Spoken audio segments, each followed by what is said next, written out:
The MLB Gambling Podcast on the Sports Gambling Podcast Network is presented by WynnBET. Bet $100 at WynnBET and get a $100 free bet. Head over to sportsgamblingpodcast.com/WynnBET. That's sportsgamblingpodcast.com/WYNNBET to claim your free bet today. Good evening, everybody. Welcome to the MLB Gambling Podcast on the Sports Gambling Podcast Network. My name is Malcolm Bamford. I am here in Newcastle upon Tyne, northeast corner of England. Today is Thursday, August the 18th, and I am here with my two co-hosts to preview a full slate of 15 MLB games for Friday, August the 19th. Co-host number one, as I'm looking top right-hand corner, I can just make him out even though he is in camouflage, is Mr. Dylan Rockford. Dylan, how you doing? I'm doing good. Hit up my lock and dog for today. Had two winning days. Didn't get there. Finished 2 and 3 today, but I might add the Mets tonight. Might as well with Jacob deGrom on the mound. Yeah, nice early start, early flex from Dylan as well. Straight in with the flex. Did not you shy. see my dog of the day, Dylan? Oh, I did. It's a lot though. But he did get it last game. Yeah. But I hope he does. If he gets 10, I think we'll be in good shape. That voice you heard is Noah Bennick. Noah, how you doing? I'm doing well, Malcolm. I've always wondered. You say Pontine at the end of Newcastle. How do you spell that? How do you spell it? So it's a Newcastle hyphen UPON upon, Okay. as in once upon a time, and then another hyphen and TYNE is the River Tyne. So Newcastle is upon the River Tyne, and that's the name of our city, Newcastle upon Tyne. I was so lost there. I should have got you to write it out. We've gone from April to August, and I've never asked. So yeah, to be fair, I don't know why I just don't say Newcastle, but the official name is the city of Newcastle upon Tyne. There you go. The Tyne is the beautiful. We've talked about this before, that we have the river with all the bridges running through it, very similar to Pittsburgh when you sent some photos. So yeah, Dylan's had some winners. I've had some winners, although Moonaf tried to take them away from me on the graphic. We're right in the middle of a slate of games. There's been a gazillion runs scored so far, but I had the Astros and White Sox to go over 8.5, which is currently 17-5 in favour of the Astros. It was 10-0 after 4. Texas on the run line, they've won that 10-3. We had the St. Louis Cardinals on the run line. They won 13-0. So yeah, runs galore so far tonight. The boys are hot. Yeah, going okay. Tell us about you've got a K prop tonight, haven't you, Jacob deGrom? Yeah, I got deGrom tonight.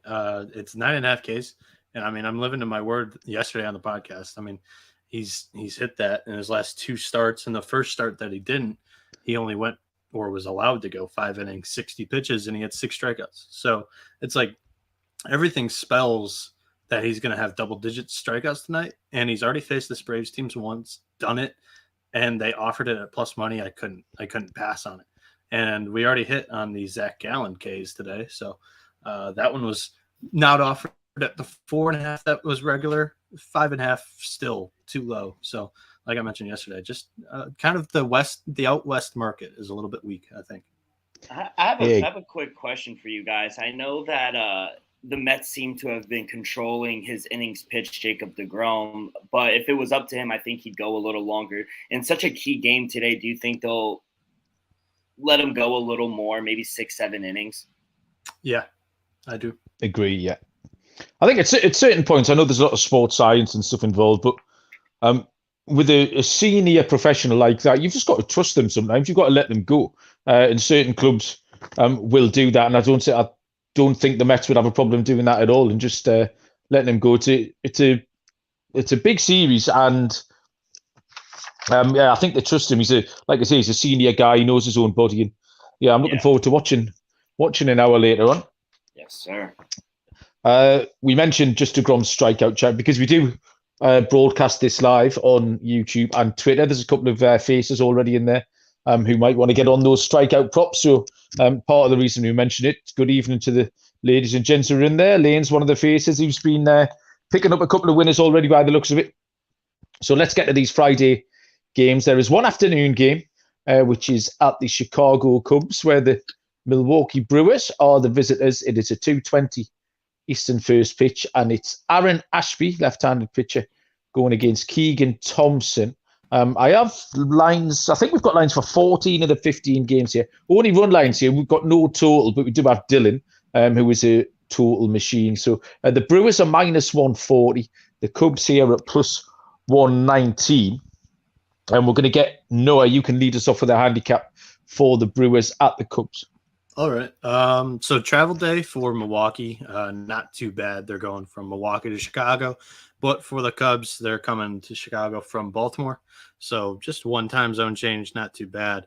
The Brew Crew, they have kind of come alive. Depending on what happens here Thursday's game, they've either split the series or had LA on the ropes in 3 of their 4 games against the Dodgers. The Cubs, they're 24-34 at Wrigley Field this season, 5-2 in their last 7 games. So, I mean, at home is anywhere really. They have a losing record both at home and the road, but just at home, they are not one of the best teams in the MLB at defending their home field. Aaron Ashby going for the Brewers. He's 2-10 on the year with a 4.24 ERA, 108 strikeouts, 43 walks in 91.1 innings pitched. He has a 3.32 ERA in his last 4 games. And Dylan, you were in the comments yesterday stirring the pot up a little bit. So He was. you want to know why I lost the fantasy matchup for real against Malcolm last weekend? Yeah, I did. I streamed Keegan Thompson because I just wanted a win for cushion to make sure I had him beating wins, and it ended up losing me in ERA and WHIP. So this is what happened. Keegan Thompson's pitching against the Reds. He got taken to the woodshed by the Reds. 4 runs in 2.2 innings. He didn't get the win. He had a 3 WHIP and a 21.60 ERA. It was just murked from the second that he towed the rubber. So terrible, terrible outing. Keegan Thompson's looking to bounce back on the season. He's 9-5, 3.75 ERA, 88 strikeouts, 34 walks in 100.2 innings. The Cubs, their lineup struggles. They just swing and miss too much against left-handed pitching. When on his A game, Ashby can be nasty in this bullpen for the Brewers. I'm comfortable with. So give me the money line in this game. Brewers money line, yeah? Yeah. Okay. Dylan, what was your handicap? And firstly, what was your total on this one, as we don't have one? Yeah, I set my total at 9.7. I think we see some runs here. But I'll start with a home puppy, Malcolm. Give me the Cubs on the money line plus 120. I actually made them a minus 115 favorite. I think you're right, Malcolm. All the pods that you were talking about, I think the Brewers are kind of fraudulent. I don't trust their offense. And the Cubs are actually playing better ball than the Brewers right now. Keegan Thompson, he's really good at home. I know he had a rough start last time against the Reds, but at home, 6 of his 9 wins have come at Wrigley. So I think if he brings his A game, he'll be able to limit the Brewers. So I'm going to take the Cubs here at home plus 120. Yeah, I came down on the same side, Dylan, of the Cubs. Aaron Ashby is an absolute roller coaster, and I agree with Noah that he can be nasty. I've actually got him in my TGFBI team. I've benched him a couple of times, but you do get the feeling at some point he's going to no-hit someone. He's going to sort of no-hit a team with 14 strikeouts or something. He's absolutely got that in him, but he's been up and down like a bride's 90 so far this season. The Brewers have made a bit of a fool of me so far this week as well, after I've talked about how uncompetitive their bats have been, and they lost the first game in that series 4-0. They've come back, won 2 in a row, or it might be 3 in a row, because they've actually won tonight as well. No, they split. They went 2-2 then. Oh, was it 2-2? Maybe the first. I think they lost the 3rd game. Right. Okay. Yeah, and they've mugged me off a little bit ever since. But I've got to stick to my guns. I think Thompson can go okay here.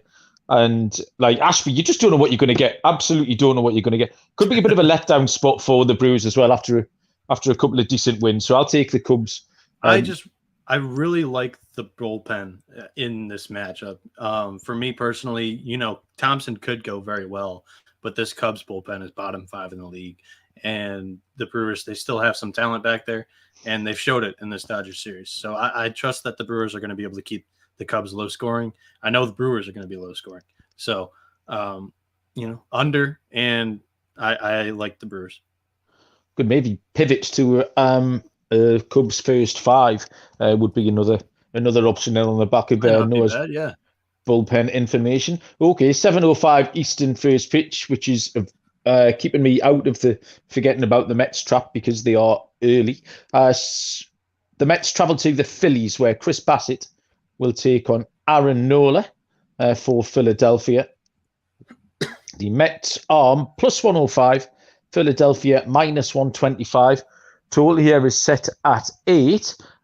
D-Rock, you can take us off with your Mets. And do you want to mention Brett Baty before we go any further? Yeah, Brett Bailey, first career at-bat, home run. It was incredible. I watched it. It was an absolute shot, too, off the bat. And his parents were in the stand, so probably a really proud moment for them. And he actually fielded the ball really well at third base, too. So he's an interesting prospect. I don't know how much time he'll get maybe up until Luis Guillorme's back healthy. But good addition, and I hope the best for him. I hope he comes up permanently within the next year or two. But yeah, as for this game, I was able to grab an under 8.5 when the lines dropped, but I see 7.5s right now. I actually still like the under. I made my line 6.7, mainly because of how good Bassett has been in the month of August. 3 straight games with 0 runs given up, 20 innings, 0 runs given up. And he's owned the Phillies this year, 2-0, and has a 1.08 ERA. Aaron Nola, he's pitched pretty good as well, but he hasn't allowed more than 3 runs in 4 starts against the Mets. So I just think this game screams under. So I'm going to go under 8, under 8.5, whatever you could get. Exactly the same, Dylan, under 8. I do trust both pitchers here, and I think this is going to be a tight series. You've got the Mets, who are rolling out a slightly under-strength lineup. It's not terrible by any stretch, but just it's not the full strength lineup at all. And Philly at home, so that kind of equalizes things just a little bit. So this could be a really tight series. But behind 2 good pitching performances here, I was happy to take the under 8 as well. Dylan, Noah, what do you think? Well, I'm on the under 8 as with you guys. I can't talk right now, but I'm not going to go into more analysis. You guys covered it pretty well. And instead, I'm going to give you another useless stat. Brett Baty, 22 years old. His jersey number is 22. He hit a 2-run home run in the second inning of yesterday's game on the second pitch he has seen in the year 2022 in the MLB. So lots of 2s, lots of 22s. Just a useless stat of the day. It really was entirely useless, but I enjoyed it, Noah. Thank you very much. Next up, we'll go to a 7:05 Eastern first pitch between the Boston Red Sox and the Baltimore Orioles. Cutter Crawford takes the hill for the Boston Red Sox, and Jordan Lyle goes for Baltimore. Money line's only here, and it is a pick 'em. I've got minus 110 each of 2. Cutter Crawford has a 3-4 record with a 4.18 ERA, has pitched 64 2/3 for 65 strikeouts. Jordan Lyles is 9-9, 4.48 ERA, 134 2/3 pitched with 114 strikeouts.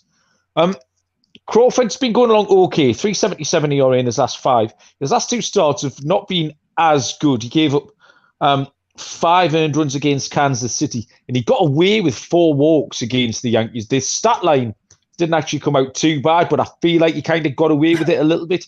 He's not been as good on the road either, 4.30 ERA on his travels. Jordan Lyles, 3.33 over his last 5. He's been really consistent, Lyles. He's got a decent 2.73 home ERA. I think my reading of the situation here, and this has been backed up by how Baltimore have performed tonight, is that their offense, as much as we've enjoyed them, they've been a fun story this season. I just think their offense is going to regress a little bit. They don't have a load of stellar hitters in there, and they were overperforming. What's the score tonight? Of the 3-2 down, 3-2 down in the top of the 9th against the Cubs. So yeah, again, just 2 runs against not a great pitch inside in the Chicago Cubs. So I'm going to take Boston here. I think Boston have been a little bit more competitive. They think we've got that horrible run out of their system, and it'll pick him. I think Boston are the better team than Baltimore. There's not much between the 2 pitchers. So I will take the Red Sox. By the way, the Astros have just made it a 21 blackjack for the Astros. They are 21-5 up. So Boston, Baltimore, Noah.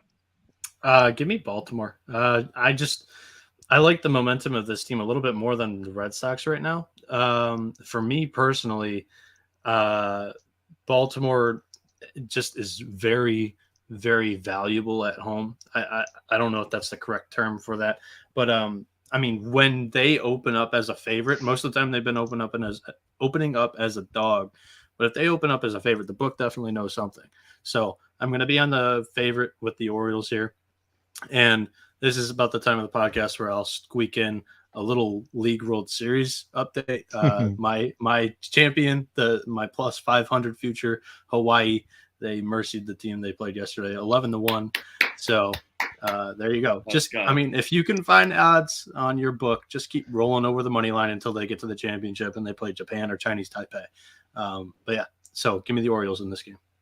Yeah, I think he threw that out last night as well, Hawaii. I know Munaf had a little run line on there. I say it there because on Sunday, Baltimore and Boston will play each other in Williamsport. So it's very cool. So yeah, it certainly is. Dylan, Boston at Baltimore. Yeah, so excuse me, I do see a total. It's at 9. So I don't know if you like the under or over for that, Malcolm. But as for me, I gotta side with Noah here. I'm actually surprised the Red Sox are a short favorite. I thought the line would be flip. I made the Orioles a minus 130 favorite at Camden Yards. So just another spot where the pitcher pitches much better at his home park. Lyles, he's 4-2 at home with a 2.70 ERA. The last time he faced the Red Sox at home, he went 6 strong innings, only gave up 1 run, and the O's got the win. So even in the no decision at Fenway, he only gave up 3 runs. So I don't particularly think the Red Sox are going to get to him. I like this matchup against Cutter Crawford. Awesome name, by the way, Cutter Crawford. So good baseball name. Yeah, great baseball name. I just think Jordan Lyles is a tad better than him right now. Cutter Crawford, he walks a lot of batters for my liking. So give me another home puppy. Oh, our esteemed leader, Munaf. You know what? I was just going to say, we're going to be on our best behaviour because Munaf is here to join us. And Munaf has just joined in the start with his silly and scurrilous comments that he tailed my lock on the graphic and lost, when actually Munaf had incorrectly put my lock graphic on. That's quite funny, Munaf, actually, I'll give you that. But we all know who the real winner was, and it was me twice. The White Sox have put in Josh Harrison to pitch, and he's giving up bombs left and right. Oh, excellent. We got the over 8.5.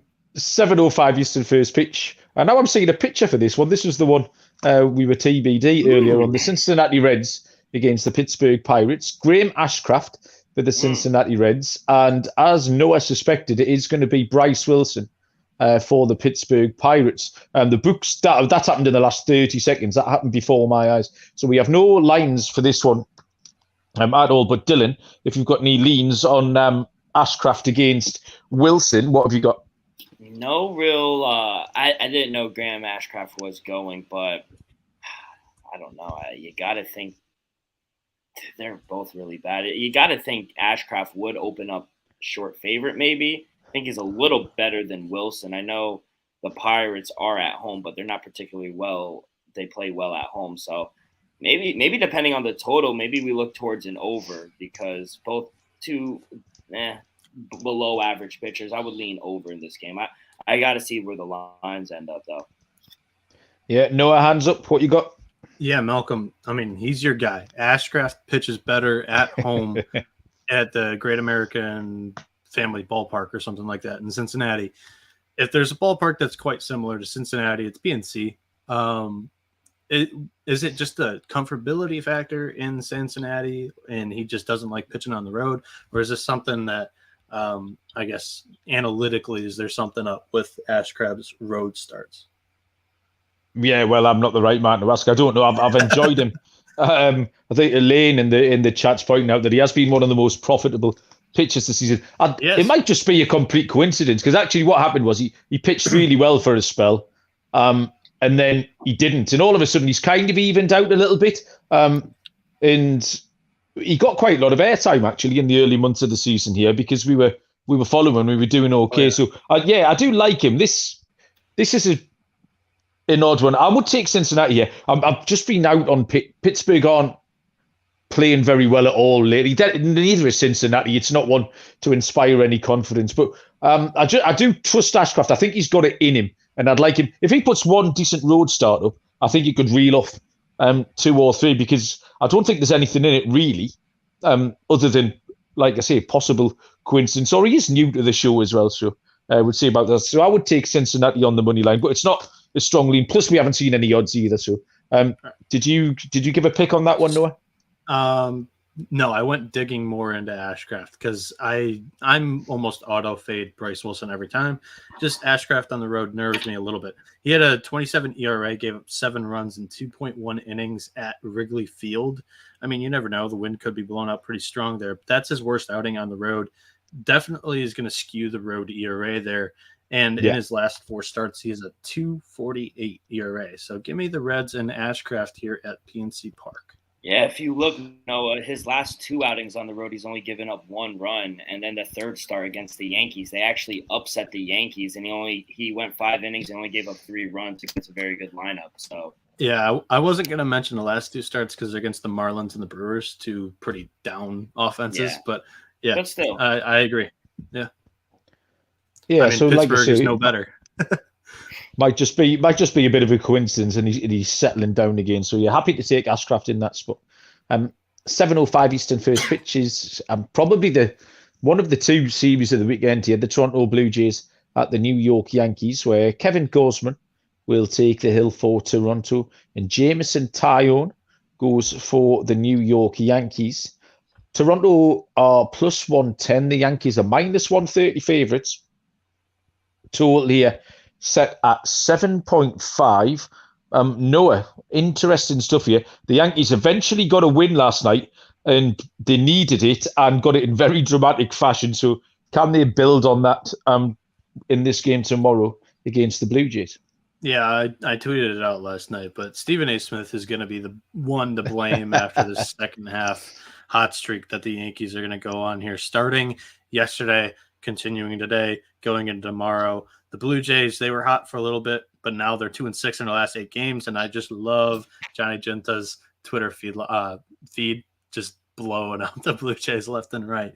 The Yankees, well, since that Stephen A. Smith effect, like I mentioned, he called out Shohei Ohtani last year at the All-Star game, said he couldn't be the face of baseball because he didn't speak English. Shohei Ohtani went out and won the AL MVP. He calls out Aaron Judge for being in a little slump, and the Bronx Bombers are just going to go out and go on a tear, and he's probably going to win MVP too. It's just he is the one to blame for this Yankees hot streak that is going to begin. Kevin Gausman's on the mound for Toronto. He has a 3.16 ERA, 142 strikeouts, 21 walks, and 122.1 innings pitched. On the road, he has a 1.85 ERA, very legit. And then Jameson Taillon for the Yankees. He's 11-3 this year, 3.95 ERA, 108 strikeouts, 24 walks, and 127.2 innings pitched. At home in Yankee Stadium is a 3.70 ERA. I think this is going to be a low-scoring game. I like the under, but you know what? Let's get spicy. Yankees run line in like a 3-1 ball game. How about you guys? Okay, I like that. Noah out on a limb. What was your number, Dylan, and what do you think? Yeah, I set my total at 7.4, so slightly into the under. I do think they're going to continue to slump, but I'm going to continue to fade the Yankees here. I did make them a short favorite at minus 115, but I was able to get a plus 115 with the Blue Jays, so I hopped on that. I really like backing Gausman on the road. Like Noah said, 1.83 ERA on the road. He's won his last 3 starts on the road, and he's only given up 5 runs in 17 innings. So Taillon, he's been really good as well, but I just trust the Blue Jays a little more in this spot. I think that one game last night, getting a grand slam in the last inning, it's kind of a fluke. I'll back the Blue Jays here. It's kind of a fluke, but that's a momentum starter. Absolutely, yeah. It might be, but I still don't trust Donaldson because if that's a pop-up in any other field. Did you see the other home run that hit the top of the wall too? Yeah, I did see that. I've got the over here, actually. I think both pitchers have been relatively vulnerable lately. I know Gausman's been much better away from home, but he has got 2 5 earned run starts relatively recently. Taillon's last 3 starts, he's given up 3, 3, and 5. So those figures are plenty good enough to take this over, especially with two potent offenses who can go off. And I handicap the game that's going to the Thursday night game. I did predict a wild one. I think I might have been a day too late because we got the wild one on Wednesday. So, but I think there could be runs again. I think this could be a bit of a wild series. So I'll take the over. 7.5 is just too low, I think. Yeah, both these offenses can contribute, and we can get there. 7:10 Eastern first pitch. The LA Angels at the Detroit Tigers, where left-handed pitcher Patrick Sandoval goes for the Angels, and Matt Manning is the man on the hill for Detroit. Lines are money lines only here. LA Angels -135. A home puppy, the Detroit Tigers at +115. And we will send this across to me, is the answer. Sandoval is 3-8 with a 3.42 ERA. That's pitched 100 innings with 106 strikeouts. Matt Manning, no record to speak of yet. A 3.24 ERA in his 25 innings pitched with 17 strikeouts. Sandoval's his record 3-8 isn't particularly inspiring. Neither is his recent record of 0-4 with a 4.94 ERA in his last 5. But that's not entirely his fault. He's actually pitched quite well. It's a combination. He's got 2 below average starts in there, and then the Angels just suck in. They've scored 4, 8, and they've scored 9 runs in his last 5 starts. So he's getting no run support at all. He's pitched better on the road as well. 3.47 ERA on the road. Matt Manning is only in his, what was it, 5th start, I think, since coming back from injury. And he's been going okay. He's settled in a little bit. I like that he's upped his Ks in his last 2 starts to 7 and 5, where before that, the first 3 starts were hanging around 1 and 2. And he can get strikeouts. So I didn't know if Noah might be looking at a strikeout prop here. If there was over 4.5, I think Manning can strike out this Angels side, because they do strike out a lot, Los Angeles. The pick I've got, it's a slow burner. I've got the under. I saw 7 earlier on. That line's gone off the board at the moment. But I think both pitchers can go relatively well here. I don't mind Sandoval at all, or Manning. Little offense we can see, particularly from the Tigers. So yeah, under 7, but maybe Noah over on the strikeout props for Manning. You know, Manning on the strikeout props isn't a bad idea. Actually wasn't where I was going for this game in a player prop, actually. Manning is a fastball pitcher. Pulling up his StatCast right now. 50% fastballs. Big bag Mike Trout makes his return for this game in the first game of the series against the Detroit Tigers. My goal is to maybe be there for Sunday to see Shohei Ohtani and Erod pitch against each other. I was there for Shohei's start in Detroit last year when Miggy was at 499 home runs, hit one to the warning track off him. But I digress. I actually love a Mike Trout comeback home run against Matt Manning. Matt Manning's fastball is not really elite, in my opinion. I think it's just a flat 95. So it's going to be perfect on a platter for Trout to just make a little bit of a statement and come back into the game. As for the strikeouts, over 4.5, that's probably a good number because Manning does normally get to like 5 in his starts. But I mean, I think I like the Angels. I think it's going to be just a little bit of an energy boost getting Trout back. So give me them as, I mean, where are they at in the odds for this game again? What's the odds on this one? I mean, I think it's not a smart idea taking the Angels as a favorite, but I think that's where I'm going to be. Okay, brave man. Dylan? Yeah, real quick, Noah, as a favorite, 36-29, the Angels. So pretty profitable for the year that they're having. Actually, better than I thought. Yeah, so I do like the under, Malcolm. I made my total 7.1. This probably won't be a game I'll have action on, but I was able to get the Angels at a -125 earlier, so I grabbed that.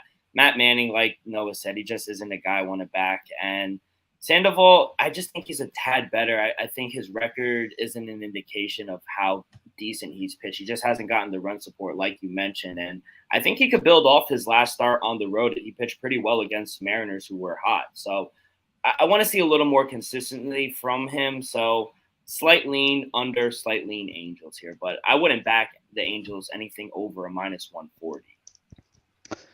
The lines that we give out on the MLB Gambling Podcast are from the WinBet, our title sponsor here. This is the perfect time to get across to WinBet and get the $100 offer where you'll bet $100 and you'll get $100 free bet. Plus the WinBet Casino is open 24 hours a day. You'll get a 100% deposit bonus there, up to $1,000. And when they've also just released their first quarterback with 5 touchdown props, loads to choose from. Head over to sportsgamblingpodcast.com/winbet so they know you sent us. That's sportsgamblingpodcast.com/WYNNBET to claim your free bet today. Dylan, I gave my pick yesterday on the pod. You're an NFL gambling podcast guy. Who gets the first 5 touchdowns thrown? Oh, passing touchdowns? Yeah. Maybe Justin Herbert. Oh, come on. It was going to be quick. Justin Herbert, maybe. Herbert. I think he's the favorite, right? Yeah, he got to be just with his weapons. Maybe even look like a sneaky guy like Kirk Cousins. I said Brady. I think he had 5 touchdowns in the first game last year. Yeah, but maybe I think with Bruce Arians, it might be a little defensive. They might run the ball a little more. Maybe. All right. Sorry for. I noticed you didn't ask me, Noah. The answer that you're looking for is Derek Carr. He's on the NFL pod. That's why I asked. Okay. The answer is Derek Carr. Write that down. Dylan, write down Derek Carr. We'll come back to that in a month's time. I'll tell you what, if you're looking for information on those aforementioned NFL quarterbacks, the place to do it is at Odds Trader. You've got all the key game stats and player stats and stuff like that you need over there, as well as the comparison of odds from major sportsbooks and different sign-up codes and promotions, so you can find yourself in the right place. Odds Trader will also give you play-by-play updates, live scores, bet tracking, and there is a bet tracker that allows you to keep records of all your games and betting activity. So just the thing for us DGens, if you go to oddstrader.com/Blue Wire, that is the place. Odds Trader is the #1 site for all your game day bets. Dryden has joined us in the chat. Dryden, I have not seen you for a couple of days. Good evening. How are you doing? Next, we're going to go to a 7:10 Eastern first pitch between the Kansas City Royals and the Tampa Bay Rays, where Brady Singer starts for Kansas City and Shane McClanahan, lefty, goes for the Tampa Bay Rays, who are a 2-1 on favourite, -200 for Tampa Bay. Kansas City a +170. Total is set at a low 6.5. And this game is to be handicapped by, why can't I see it? Who is it? Kansas City. Is it me again? It's not me this probably time. You. Dylan hasn't said anything. It is Dylan. Come on, Dylan. Pay attention. I'll take it. Yeah, I'll take it. I got a game. Excuse me, words, Dylan. Another game where I was able to grab an under 7, but the line is at 6.5 right now. I don't know if I would play that number. I only made my line 6.4, so maybe to get a better price on the game, I do like the Rays -1.5 at +120. I was actually willing to lay -105 with the Rays on the run line. So the Rays are playing much better baseball this past week. Maybe playing the Yankees got their confidence back a little, but with their ace on the mound at home, I really like them to win comfortably. Brady Singer isn't terrible, but I just can't see them hitting McClanahan this time around. He did lose his last start against him, so maybe a little revenge game for him. So like the under, and I do like the Rays on the run line. Yeah, McClanahan's been struggling a little bit lately. 547 in his last 5, and his Ks are right down as well. So there might be an under there on the K pop. I attack this a different way, which I don't normally do, which is to take the underdog on the run line. This is going to be low scoring, and this feisty Kansas City offense, if they can get to McClanahan for maybe 2 or 3 runs, that might just be enough. Like you say, it could be a low scoring game. The books certainly think so. So I've got KC on the run line, which is a price of -140, Noah. Yeah, I mean, you stole my vocabulary word that I like to use for the Royals lineup. They're feisty, dude. I love this Royals team. And honestly, I love Brady Singer. Dude was a stud for my Florida Gators. Shout out trash jersey in the back. But yeah, I mean, Singer has been going amazingly since his return from the minor leagues.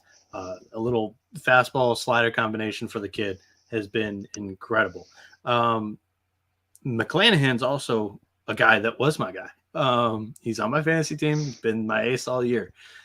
But I've been like very bullish and like I am fading him for most of the rest of the year here. I just think that I don't think he's going to go very deep into this game. I do not think it's a game that the Rays need him. And if they are ahead, I think they will pull him. I think they're going to be limiting him down the stretch here and saving him for the postseason. Keep some innings off of that arm because they're going to want him for many years to come. I like the Royals' chances here. That's all I can really say. I'm just going to keep. If it's not broken, don't fix it. I'm going to keep it up with the Royals. Okay, so Noah keeps rolling with the Kansas City Royals. Like it. 7:10 Eastern first pitch is probably the second. I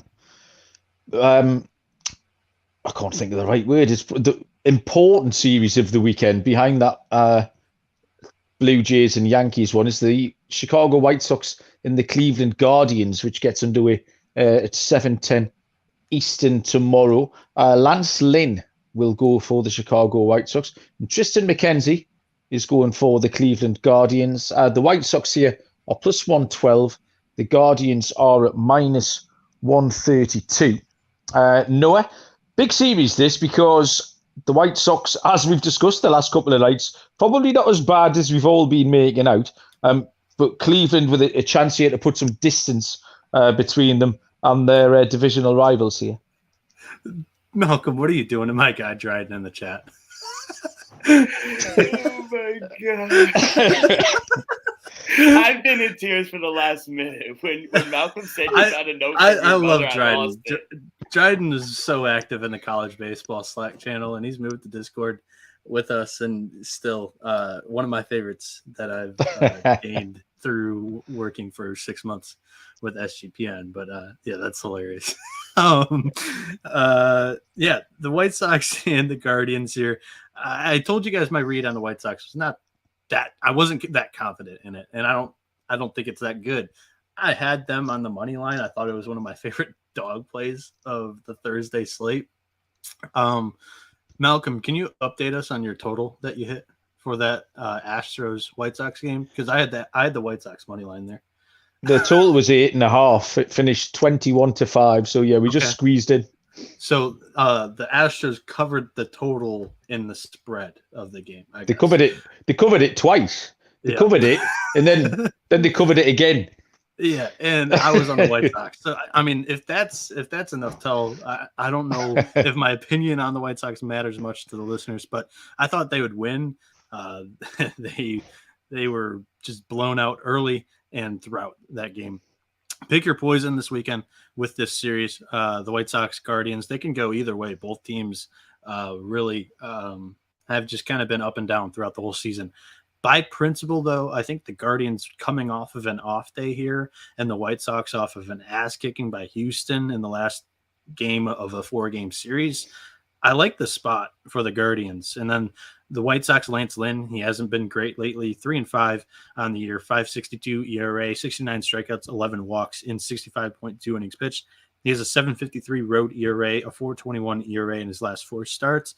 And for Cleveland, Tristan McKenzie, he's 8-9, 3.14 ERA, 124 strikeouts, 35 walks, and 134.2 innings pitched. At home, he has a 2.82 ERA. So I really like the spot. I like the pitching matchup. Give me the Guardians here in this one.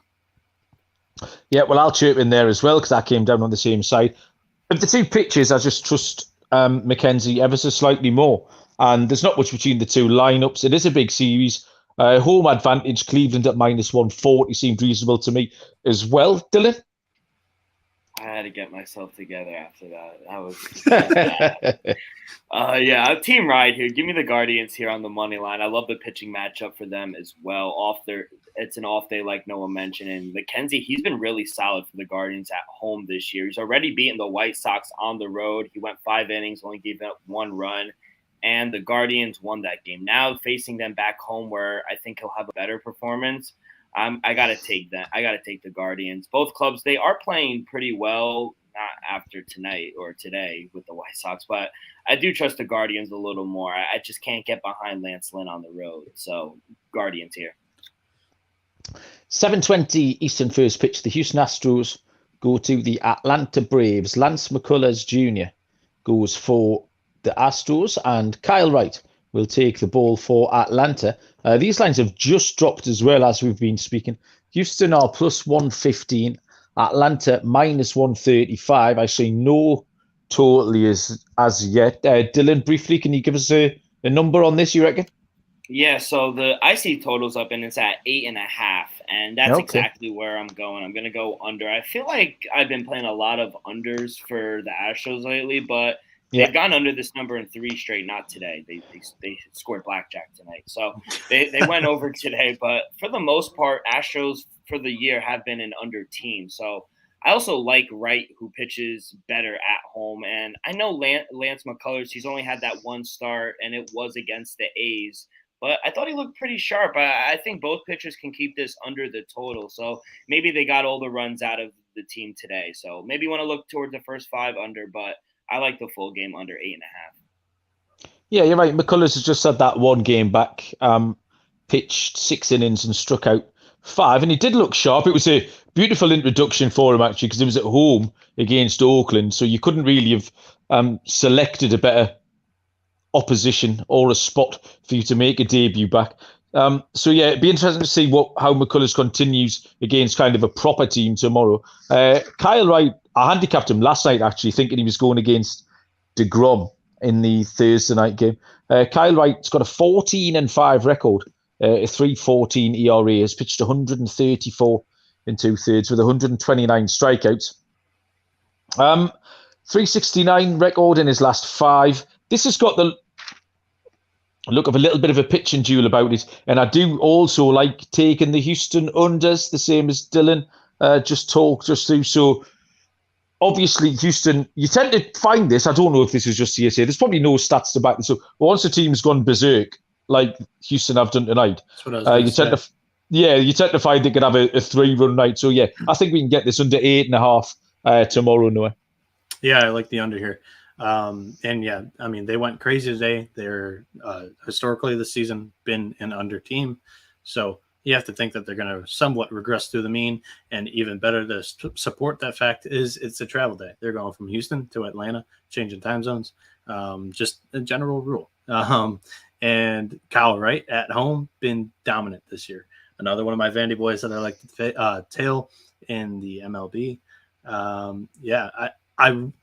Honestly, I like the angle of a pitcher's duel, and I like McCullers on the strikeouts because Atlanta is terrible with the right-handed spinners, and Lance McCullers with his Uncle Charlie, that curveball is so wicked. He had 5 strikeouts against Oakland. They're not really a strikeout team, even though they're really bad offensively. This Atlanta team, they're bottom 3 in the MLB in strikeouts. So that one would be an interesting K-prop to eye tomorrow. Okay, next up, 8:10 Eastern first pitch. The Texas Rangers at the Minnesota Twins. Martin Perez, left-handed pitcher, goes for Texas. And Dylan Bundy is the pitcher for the Twins. Texas are plus 120. Minnesota minus 140. No lines, no totals, for this one. But we can throw it straight over to Dylan, who can give us his total and then his thoughts on the game. Yeah, so I see totals 8, minus 110 both ways. I lean over. I made my total 8.5, but I'm going to attack this side. Give me another dog. I'll take the Rangers on the money line at plus 120. I actually made them a minus 105 favorite. So Martin Perez, he's gotten 5 of his 9 wins on the road this year. Besides that one poor start against the Astros, Perez was on a stretch of 5 games in a row where he didn't allow more than 1 run in all those games. So they got a big win today. I think they'll be able to get to Dylan Bundy as well. So give me the Rangers here, plus 120. I think they'll upset the Twins. Okay, so a nice dog there for Dylan. Noah, are you backing him up? Yeah, I'm looking at Dylan Bundy's road ERA right now, 5.91. What I will say, though, is that the Twins, they did pretty well against left-handed pitching. But, I mean, Bundy on the road, it's pretty much clear fade. I like the over. I'm not going to jump on the Rangers money line. Perez is the one pitcher that, it's probably the safest to do it, but still the bullpen's a little bit shaky. They don't really have a closer right now. So I'm going to go with an over in this one as my pick. Yeah, I wasn't sure about this one. I think Dylan's talked me into Texas here, I was kind of okay with Bundy, but I'm just looking back, and he hasn't been going very deep into games. He's gone 5 in the third once. His last 4 starts have been 5-4, 5-4. So yeah, they can get rid of him pretty early here, and Texas can score some runs. Texas has been a little bit more competitive lately. They're not that good on the road, but the prices, especially the disparity between the price I'm seeing at plus 120 and the price that Dylan is manufactured at minus 105. That's a big gap, so there might be some value here. I'm going to call an audible. I had Minnesota written down. Dylan, you've talked me into it. I would buy some coffee off you, man. Texas. No. I'm going to send you a box. After all of our winnings accumulated throughout this season, I'm going to give you a box. Yeah, it costs you about 50 quid to send it over to me. But, that is very true, actually. Okay, I look forward to that. If Texas wins, I'll have a box of coffee. That's the plan there. 8:40 Eastern first pitch is the San Francisco Giants at the Colorado Rockies. Left-handed pitcher Alex Wood for San Francisco. And Noah's guy, Jose Urena, will go for the Colorado. He is your guy. He's definitely your guy. San Francisco, minus 163. Colorado, plus 137. Total at 11.5. Noah, it's your guy, so we can come across to you first. First off, the travel situation, San Fran going to Colorado from San Francisco, not too bad. Colorado, they're coming into town from St. Louis. You got to look at the starting pitchers and what they're throwing here when they go to Coors Field, and this is just a matchup where the two starters do not have pitch mixes that work for Coors Field. Alex Wood throws 48% sinkers, 19% changeups, which is his third most used pitch. And then the Jose Urena, he throws 54% sinkers, 16% changeups, which is his fourth most used pitch. It's the first game for both of these teams in Denver, though, so the altitude's going to affect the offenses a little bit. I think this total is set pretty high. I think it can sneak under. It's not a confident play by any means, but I think it's a little too high. As for the side, San Francisco, they're starting Alex Wood. Like I mentioned, he's 8-9 on the year, 4.18 ERA, 119 strikeouts, 27 walks in 118.1 innings pitched. And Jose Urena is 1-4 with a 4.80 ERA, 27 strikeouts, 26 walks this year. I'm not betting anything here, but my pick would be the Giants. And like I said, I like the under. I agreed with you there. I think the 11.5 is just too high. Just the offenses are not great, particularly San Francisco going in there. They score a few, but I think Colorado, Charlie Blackmon took a little bit of a knock tonight as well. He's gone day to day. He's a big piece of their offense. They haven't got that many. So missing Charlie Blackmon might just be worth another run off the board here. So yeah, I'll come down on the same side as you, Noah, with the under 11.5. Dylan, what was your number? Yeah, so I actually leaned towards the over. I made it 11.9, but this was a game where it was really hard to handicap. I did make the Giants a minus 160 favorite. So I got them at a minus 140, but they're a little too high to give out. So I kind of lean the over. We do have 10-mile-an-hour winds blowing out in Coors Field tomorrow. So the Rockies, they could flat out hit the ball at home. So I think both pitchers are susceptible to giving up a few runs. I don't know if it's that many to go over the number. So slight lean towards the over, but nothing I'm too confident in. Yeah, so we end up on opposite sides of that one. 9:40 Eastern first pitch is the Washington Nationals at the San Diego Padres. Paulo Espina for the Washington Nationals, and lefty Blake Snell will go for the Friars. The lines are Washington plus 285. San Diego are a very prohibitive minus 345. Totally is set at 8. Espino has a record of 0-5, 420 ERA, 81 and 1/3 pitch, 61 strikeouts. Blake Snell is 5-6, 366 ERA, 78 and 2/3 with 105 punches. Espino .579 ERA in his last 5. Doesn't go very deep into games. You're going to get 4 or 5 innings out of him. I was really trying to find a more interesting way of handicapping this game because you get these. I mean, you've got a -350 favourite on the board here. Espino's got 2 decent starts to his name recently, and they're both on the road. One earned run efforts against the Chicago Cubs and at the LA Dodgers. So I think there's potential for the Nationals to keep this relatively close. Snell's been dealing. He's only given up 3 earned runs in 28 2/3, which works out at a 0.94 ERA. This is a relatively low total at 8. I'm going to, for the second time around, I'm going to take Washington with the extra, the +1.5. I'm going to take that at a price of +135. Maybe they'll get beat, but maybe they can keep this to a 4-3, something along those lines. I heard who made a noise there. Was that you, Dylan? Made the surprised grunt. Yeah, I was actually very surprised. They actually covered the 1.5 yesterday against the Cubs, losing only by 1. So, yeah, maybe. This is probably just going to be another game where I probably won't have any action. But I did see it 7.5 earlier, and I thought that was kind of low, and I leaned over. I made my total 7.8. So now at an 8, I would lean under instead of over now. But can't touch the Padres either. There's no value on them either on the run line. So maybe you want to put them in your money line parlay. That's the only way I see value in playing this game, unless you really think the Nationals could upset them. But I don't. Noah, did you have anything interesting or exciting on this? I have no analysis to add for side or total. I just want to address that our cash cow has been tipped. Blake Snell in his last 4 outings, he hasn't had like that usual outing where he gives up a crap load of walks. He's actually fixed his controls issues, and he's been a strikeout machine. 10 strikeouts, 8 Ks, 9 Ks, 7 Ks in his last 4 starts. So it's kind of flipped from like an automatic walk prop to, you know what, let's consider the strikeout prop on this guy, which is kind of wild.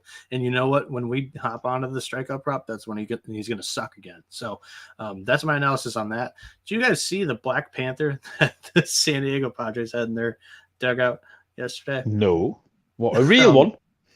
Not a real one, but obviously. Oh, okay. But it's like I don't know, 3 feet long, and they after Jake Cronenworth's grand slam, they took a dugout photo, and he was like holding the panther. It was interesting.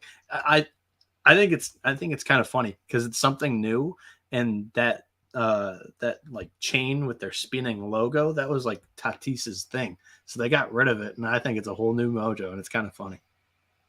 We'll come back to me when they've got a real Black Panther. Then we'll have something to talk about. Run Your Pool is the home of competition, bringing sports fans and their social circles together to compete, connect, and make every game matter more. Run Your Pool offers every type of game under the sun, from pick'ems to survivors to fantasy pools.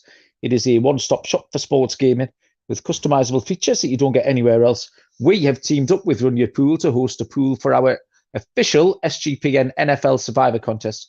So you can hop in there now to reserve your spot. $500 cash and a $250 gift certificate to the winner, brackets me. Sign up today at play.runyourpool.com/SGPN.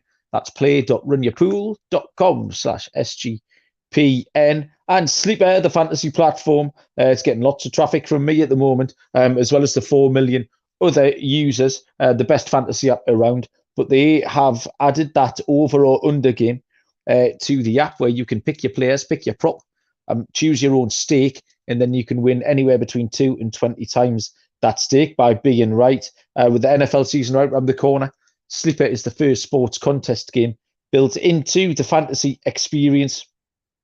Join Sleeper on your mobile phone. Use the code sleeper.com/SGP. Sleeper will automatically match your first deposit up to $100. Go to sleeper.com/SGP. Get the $100 match on your first deposit. T's and C's apply. See Sleeper's terms of use for details. 3 games left to handicap here on the MLB Gambling Podcast. We got another TBD pitcher here, slipped through the net. Although I do have a name in mind. game is a 9:40 Eastern first pitch between the Seattle Mariners and the Oakland Athletics, where I believe it's Marco Gonzalez going for Seattle and Cole Irvin will get the start, the lefty for Oakland. I think some money lines as well, so Gonzalez is probably right. Seattle are -135, Oakland +115. No total on that, but Dylan can sort us out with that one. Yeah, low total set. I see sevens across the board. Over is -118, under is at even.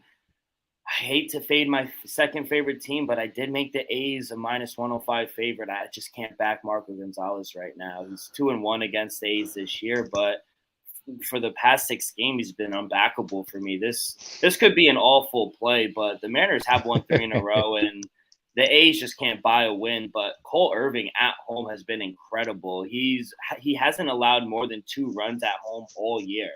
I have to back him here. I just hope he gets the run support, because if he does, I think they're live dogs. So give me another home puppy. What about the first 5 play, Dylan? Is that not a more prudent way of attacking it, do you think? So I see plus a half for the Oakland at -140. It's a little chalky for me. Yeah, so you're right. It's a little bit. If it was at -125, -120, I'd play that as well. Yeah, fair enough. That was my thinking. I've got Oakland first 5 because, like I say, I really like Cole Irvin, and he's been absolutely excellent. Noah, did you have an angle on this one?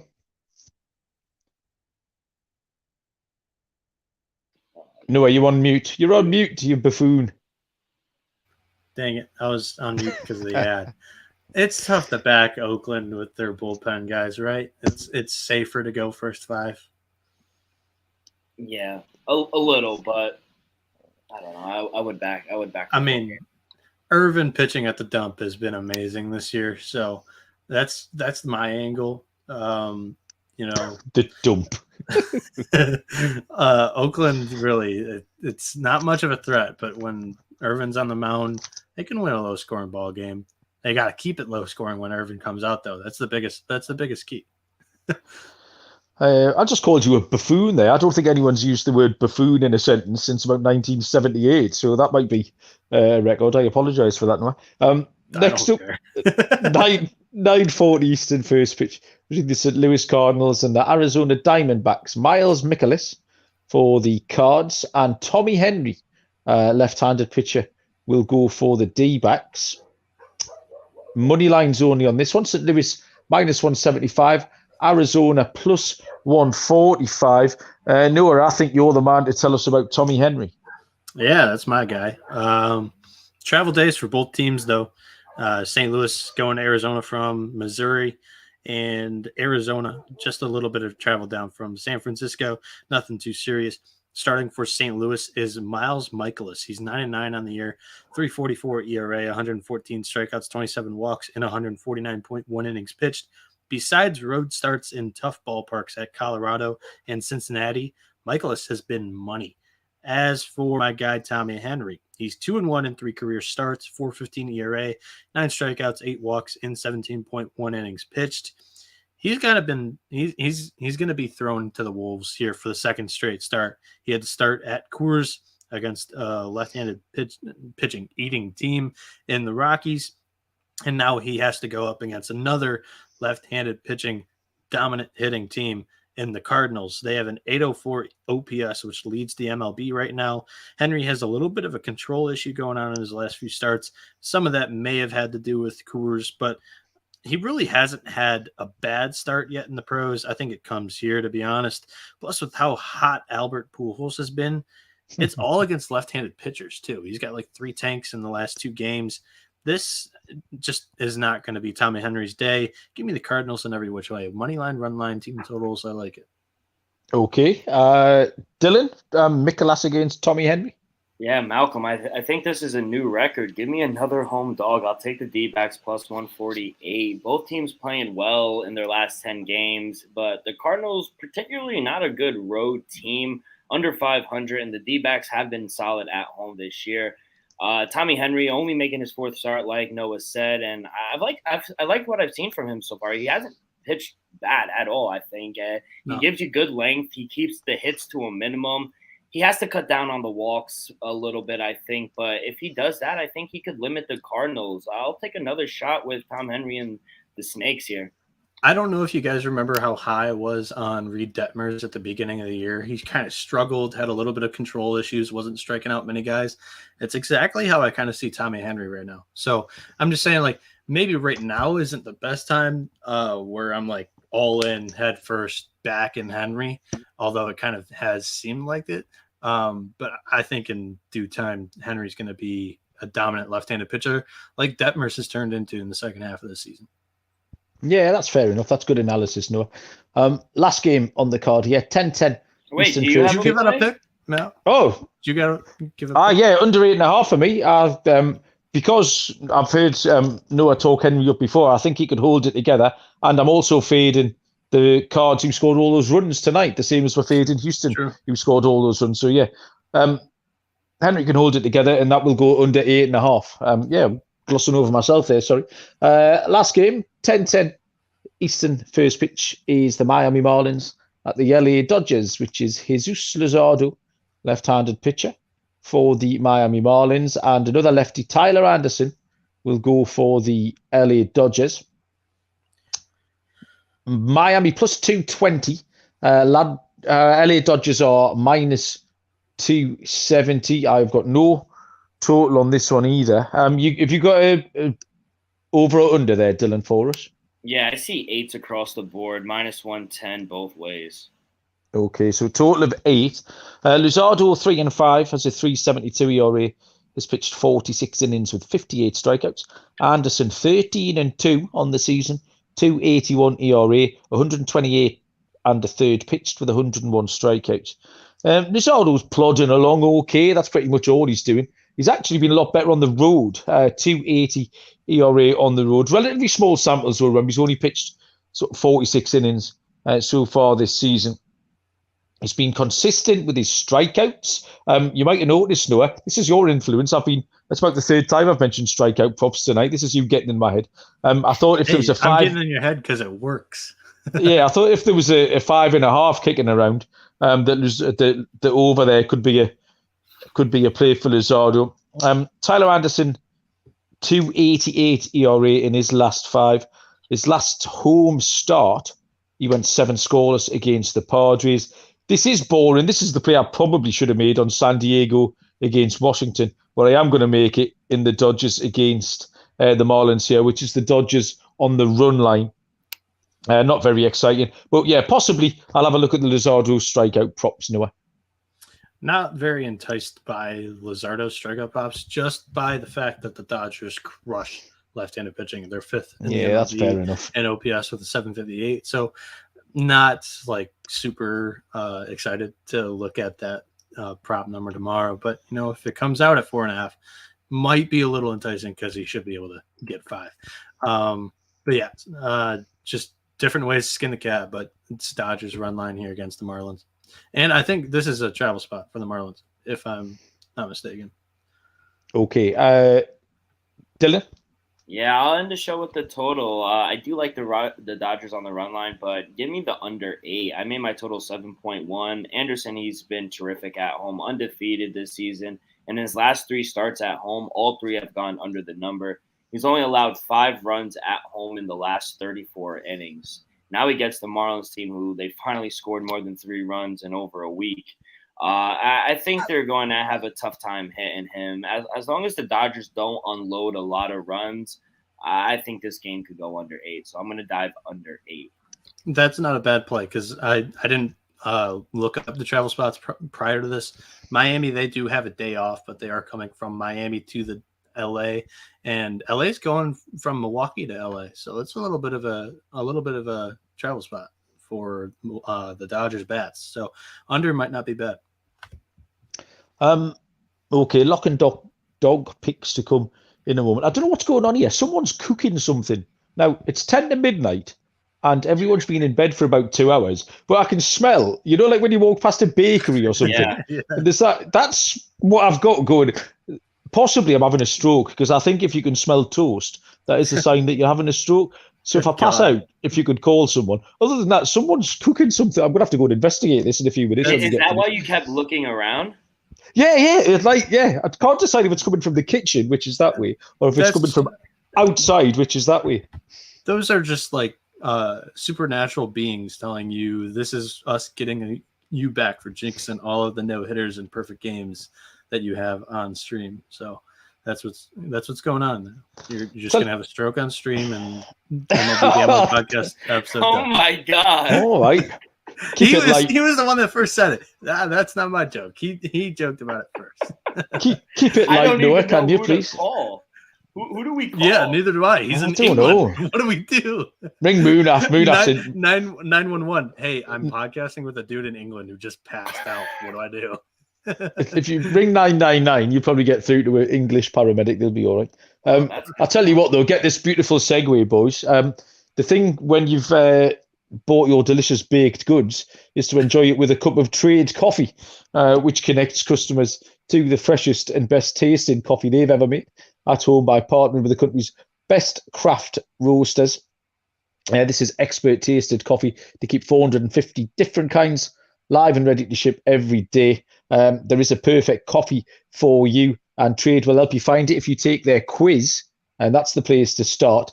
drinktrade.com/SGP. Take the quiz over there, and Trade Coffee will deliver a bag of freshly roasted coffee as either whole beans or ground. They'll guarantee you love your first order, or they'll replace it for free. So get to drinktrade.com/SGP. Take the quiz and let Trade find you a coffee that you love. That's drinktrade.com/SGP for $30 off. And finally, Dave, the banking app that can help you out at the end of the month. If you're a little bit short, if you need to fill the car up or get some shopping in or pay a few bills, something like that. Dave, the banking app, can help you out with $500 instantly with extra cash, which is there's a little bit of extra money that you'll need to get through those days. Download the Dave app from the App Store right now. That's DAVE. Sign up for an extra cash account. Get up to $500 instantly. For T's and C's, go to dave.com/legal. Instant transfer fees apply. Banking is provided by Evolve, and that is a member of the FDIC. Okay then, gents, lock and dog time, and we will let Noah lead off tonight. Go for it, man. Thanks, Malcolm. After I attempted, I guess, to kill you, maybe. Yeah, after you put me in the hospital, but yeah, that's all right. Yeah, I was kind of thinking I would be put in the doghouse for that one because you did that to Dylan like a month ago or whatever. But my lock's going to be the under 8 in the stud pitching matchup between the Mets and the Phillies. Bassett, Nola, that one spells under in my opinion. And I gave this play out. I showed my hand early. It's a wild one. It's bold, but fortune favors the bold. Give me the Yankees -1.5 in a low scoring game. I like it to be like 3-1, 4-2. -1.5 plus 165. Excellent. Dylan, what are you telling us? Yeah, I do like the underplay. Noah, run line for the Yankees, ballsy. So good luck to you. Yeah, it definitely is. It's the Stephen A. Smith effect. That's what I'm going with. He's a clown sometimes. I will admit that. Let me go with the Guardians -130. I think we're getting a really discounted price on a much better pitcher, McKenzie. So I'm just gonna fade Lance Lynn. He's not a guy I want to get behind on the road. So Guardians are my lock. And as for my dog, I just had it, guys. You got loads of dogs to choose from, yeah, Dylan. I know. That's he had why. like 6 pups. He's at the adoption center right now. Yeah. Oh, there it is. Give me the Rangers +120. Oh, no. Yeah. You stole Malcolm. I love Martin Perez. Like I said, I made them a -105 favorite. So getting +120, and I know I just can't back Dylan Bundy. So like I said, he was on a 5-game stretch where he didn't allow more than 1 run. I think he's going to limit the Twins. So give me the Rangers on the money line +120. Okay, my lock of the night is going to be the under 8.5 in the Astros Braves game. Like the Astros unders, generally speaking, I think McCullers can deal, and Kyle Wright's been brilliant. So everything pointing towards an under for that. I will in the interests of sport, not give out the Rangers as a double dog. I'm going to take it off the board.